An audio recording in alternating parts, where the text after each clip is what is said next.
la question suivante, c'est si tu pouvais revenir en arrière et donner un conseil à ton toi-même de 20 ans, qu'est-ce que ce gars-là aurait besoin d'entendre ? C'est peut-être un peu lié. J'ai pas vraiment tant de regrets. J'ai eu des bonnes... mais par moment, je pense que j'avais trop besoin de me rassurer sur plein de choses. Et j'avais besoin que les gens pensent que...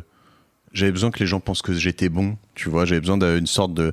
Toujours dans la suite de l'école, quoi. D'une sorte de... J'avais besoin d'être validé par la Fédé, tu vois, un peu. Et cette Fédé, elle n'existe pas, en fait. Et en fait, il faut juste à un moment t'assumer toi-même et te dire... tu vois, vas-y... Est-ce que j'aurais dû créer un business plus tôt ? Je l'ai créé le premier à 25 ans, c'est pas non plus très tard, tu vois. Et j'ai appris plein de choses, notamment sur les sales, sur la vente, pendant ma seule expérience professionnelle en dehors de mes boîtes, qui était vraiment très, très intéressante. Donc, j'ai pas de regrets, mais même au début, sur toutes ces boîtes-là, j'avais toujours besoin d'une figure, je pourrais dire paternelle, peut-être maternelle, mais en tout cas, de quelqu'un qui était derrière mon épaule et qui me disait c'est bien, tu vois. Et en fait, voilà, peut-être que j'aurais pu m'affranchir de ça plus tôt et juste te dire, ok,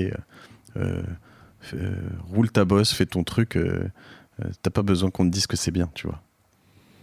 Et aujourd'hui, tu ressens une forme de validation, d'avoir ce statut, d'avoir cette notoriété, ou est-ce que c'est quelque chose qui s'est déplacé autre part ? Je crois que je sais pas si ça s'est déplacé. En fait, je crois que tu vois, et c'est très différent. Et en plus, je suis loin d'être là où je veux aller avec Cosa Vostra, etc. Mais j'ai beaucoup plus une forme de sérénité par rapport à tout ça aujourd'hui. De me dire, attends, tu vois, je viens d'avoir 40 ans. On a quand même vendu quelques boîtes, on a fait certaines choses. Je considère pas que j'ai tout compris et loin de là, je passe ma vie à apprendre pour essayer de comprendre encore plus. J'ai compris comment apprendre en tout cas et qu'il fallait rien lâcher là-dessus. Mais donc j'ai toujours aussi faim, mais je suis beaucoup plus serein. Donc j'ai pas forcément besoin de tout ça. Et mon podcast est une passion notamment qui m'apporte une force incroyable de rencontrer des gens qui du coup m'inspirent et me servent au quotidien, quoi. Donc c'est fantastique. Est-ce que tu as un peu cette sensation que tu as déjà coché les cases à un certain point de ce que tu étais censé faire et que du coup le reste c'est du bonus ? Non. Je sais pas, cocher des cases, ça me semble être trop définitif. C'est une question assez intéressante parce que j'avais cette problématique avant, c'est que quand je cochais une case, tu vois, quand j'ai réussi à passer de 300 followers sur Instagram à 8000, et je me suis dit, j'ai compris Instagram, c'est bon. Et puis j'ai arrêté, tu vois. Et sur plein de choses, j'étais comme ça, en fait. Tu vois. Et donc, parce qu'en fait, c'est aussi la notion peut-être de conseil, de consultant, ou de choses comme ça. Tu as besoin de comprendre les tactiques. Une fois que tu les as compris, tu peux les proposer à tes clients, et voilà. Mais du coup, c'est pas là où tu crées beaucoup de valeur, entre guillemets, en tout cas, tu vois, dans cette processisation de plein de choses dont on parlait tout à l'heure. Donc, faut faire attention à pas trop se dire trop vite de cocher les cases. Je veux dire, tu vois, typiquement, j'ai coché la case de l'immobilier.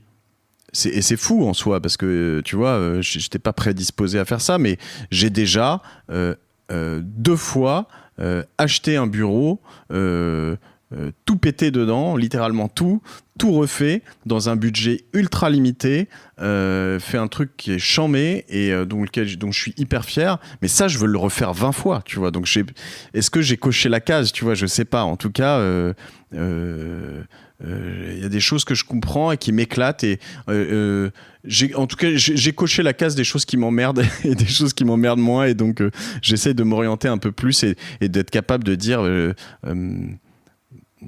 dans les choses que j'ai plus envie de faire, de trouver des gens qui aiment bien les faire. Et tu vois, la processisation, il y a des gens qui adorent faire ça, c'est tant mieux.